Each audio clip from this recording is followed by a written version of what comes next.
иштер жасап берип атасыз. Салыктарды төлөп, регистрация уже визаңыз барбы?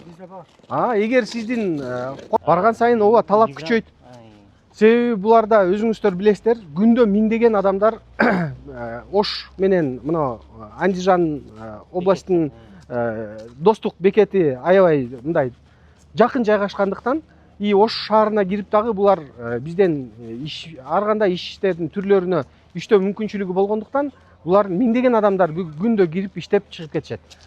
Былтыркы жылдары мисалы аларга жана салыктык текшерүүлөр деги эле ишкерлерди барып жер жеринде текшерүү мүмкүнчүлүгү, мыйзамдуу мүмкүнчүлүк болгондуктан аларга ошол күч кызматтары менен кошо биз барып аларды текшерчү элек. Ошко коңшу Өзбекстандан миңдеген мигранттар достук бекети аркылуу кирип чыгышат. Алардын көпчүлүгү курулуш, айрымдары жалдама жумуш менен алектенишет. Соңку жылдары коңшу өлкөдөн келген мигранттардын саны көбөйүп, патент жана камсыздандыруу милдеттендирилген. Дегенменен иштеп жаткандардын көпчүлүгү патент төлөп камсыздандыруудан өтүшкөн эмес. Биз салык кызматынан келдик. Сиздер визаны ачканда Кыргызстанда жүрүү укугуна гана ээ болосуздар. Андан ары барып туруп, эгер жеке жактарга иштей турган болсоңуздар, сиздер патенттин негизинде иштесеңиздер болот. Патенттин баасы 800 эле сом. Эгер фирмаларга барып, сиз мастер болуп жана инженер болуп, өзүңүздүн кесибиңиз более квалифицированный боло турган болсо, анда алар менен келишим түзөсүз дагы, алар сиздин атыңыздан подоходный налог төлөп коюшат. Келишимдин негизинде. Болду, ошо менен халас баары бүтөт. Коңшу өлкөнүн жарандарына 1 айлык патенттин төлөмү болгону 800 сом. Ал эми компанияларда иштегендер милдеттүү түрдө пенсиялык төлөмдөрүн дагы төгүшү керек. Ош шаарында жыл башынан бери мигранттардан 150 000 сомго жакын каражат түшкөн. Салыкты төлөөгө чакырам. Себеби сиздер өз убагында салыкты төлөп койсоңуздар, сиздер бул жакта мыйзамда жүргөнгө толук укугуңуздар болот. Россияга көбүңүздөр барып иштеп келгенсиздер, туурабы? Ал жерде барган күндөн баштап каттоо баардык нерселер талап кылынат. Кайсы жердин мыйзамдары жумшагыраак болсо, ошол жерде көбүрөөк эркерээк болот экенбиз. Бул жерде дагы ошол талаптардын баары мыйзамда көрсөтүлгөн.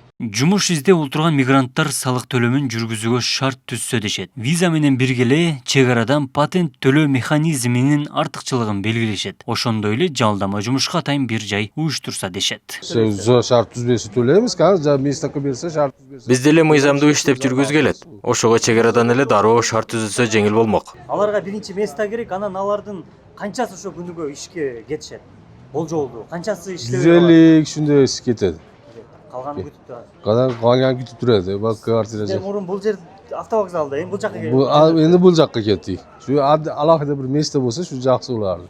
Патентсиз иштеп жүргөн мигранттар мыйзамсыз миграцияга кирет. Алар ыктыярдуу төлөмүн жүргүзбөсө, Ички иштер министрлиги тарабынан 10 000 сомго чейин айыппулга жыгылат. Өлкө аймагында чет өлкөдөн турист катары келип, аркылуу кызмат көрсөтүүдө иштеген мигранттардын саны арбын болуп келе жатат. Абдулалик Базарбаев, Тейт Тилибалдиев, Ош ТВ. Сиздер жана 90 күндү колдонуп келатасыздарбы же визанын негизинде иштеп атасыздарбы? Bir ay, kırk kuran, bir ay, 15 күн. 15 gün. Жакшы. Ондо сиздер ушул кайсы мезгилде визанын негизинде иштей аласыздар, кайсы мезгилде 90 күндүн ичинде иштей аласыздар? Булардын баары ушул жерде көрсөтүлгөн. Салыкты төлөөгө чакырам. Себеби сиздер өз убагында салыкты төлөп койсоңуздар, сиздер бул жакта мыйзамда жүргөнгө толук укугуңуздар болот. Россияга көбүңүздөр барып иштеп келгенсиздер, туурабы? Ал жерде барган күндөн баштап каттоо баардык нерселер талап кылынат. Кайсы жердин мыйзамдары жумшагыраак болсо, ошол жерде көбүрөөк эркерээк болот экенбиз. Бул жерде дагы ошол талаптардын баары мыйзамда көрсөтүлгөн. Мисалы сиздерге муну кыргыздар да төлөйт. Мен аны азыр отдельно айтып берем. Келген мигранттарга мунун ичинде баардык кайсы жерден каттоодон өтөсүздөр, кайсы жерде кандай салыктардын түрлөрүн төлөйсүздөр, кандай документтер бар керек, ошол жөнүндө маалыматтардын баары көрсөтүлгөн. Буну сиздерге берем. Буну алып ушунун негизинде маалымат алсаңыздар болот. Андан сырткары мынакей салык жеке жактарга иштей турган болсоңуздар, сиздер патенттин негизинде эле иштесеңиздер болот. Жеке деген ким? Бирөөнүн огородунда иштесеңиздер, бирөөнүн мал чарбасына барып жардам бере турган болсоңуздар, анда патент сиздерге жетиштүү болот. Эгер чоң курулуштар бар, компаниялар бар, заводдор бар, ошолорго барып мастер катары, инженер катары же бир өзүңүздүн специалист катары иштей турган болсоңуз, ал киши сизге айлык төлөй турган болсо, анда сиздер менен келишим түзөт дагы, сиздер ошонун негизинде 10% алган айлыгыңыздардан налог төлөп коесуздар. Болду, ошо менен сиздер салыктын 2 түрүн төлөгөнгө мүмкүнчүлүгүңүздөр бар. Анан башка суроолоруңуздар боло турган болсо, мунун ичинде сиздерге бардык маалыматтар бар. Салык кызматкерлери жакында биз сунуштап атабыз. Бул жерге дагы буюрса бирдиктүү терезелер болот. Уже өтүп баратканыңыздарда эле сиздерди каттоого коюш бир аз кыйыныраак болуп атат экен. Али бирөөнүн үйүнө барып каттоого туруш. Ошол маселелерди да оңоюраак чечиш үчүн бул жерге единый актылар болуп, муниципальный собственностьтарга кудай кааласа каттоо мүмкүнчүлүгү пайда болот жакында. Анан жергиликтүү өзүмдүн акаларым бул жерде туруп төлөйбүзбү дегендер. Бул жерде дагы акча таап, өзүнө бир акча таап аткандар салык төлөөгө милдеттүү болот.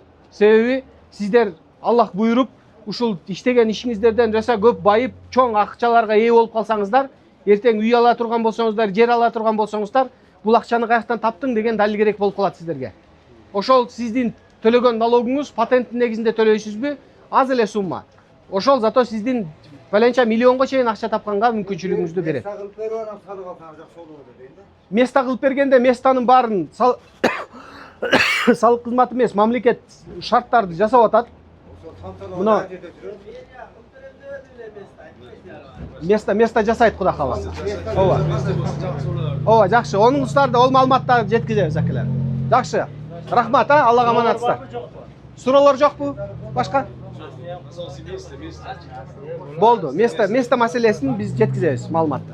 Барган сайын ооба талап күчөйт. Себеби буларда өзүңүздөр билесиздер, күндө миңдеген адамдар Ош менен мына Андижан областынын Достук бекети аябай мындай жакын жайгашкандыктан и Ош шаарына кирип дагы булар бизден ар кандай иштердин түрлөрүнө иштөө мүмкүнчүлүгү болгондуктан булар миңдеген адамдар күндө кирип иштеп чыгып кетишет.